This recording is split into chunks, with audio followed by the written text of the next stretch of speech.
Oh, yes, she made threats, ladies and gentlemen. But Suzanne Hamill's not being charged with making threats. She's up on murder. And for murder, there's no evidence. No gun. No witnesses, except Corey Walker, who claims that he picked off that license plate in the dark at 60 feet when we all know, we all saw, that he doesn't have the eyesight to substantiate that.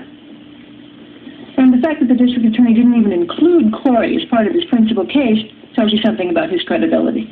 The fibers. Well, Suzanne Hamill was in that house that very day making love on the carpet, so of course fibers were found on her clothing. And think about this. Through all the threats, all the harassment, Michael Walker never pressed charges. He never even sought a restraining order to keep her away because, as Suzanne Hamill told us, he didn't really want her to go away. What we have here, ladies and gentlemen, is definitely a crime of extraordinary passion. Suzanne Hamill sits before you today, very much guilty of the passion.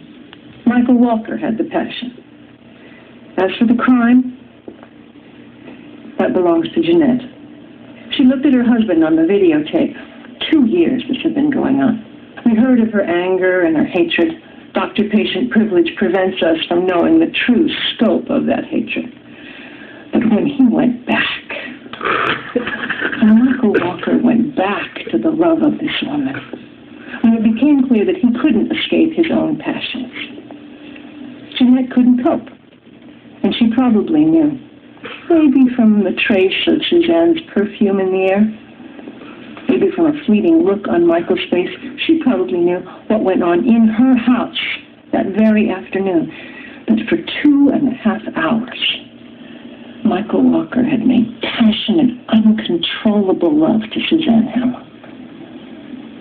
And that was never going to happen again.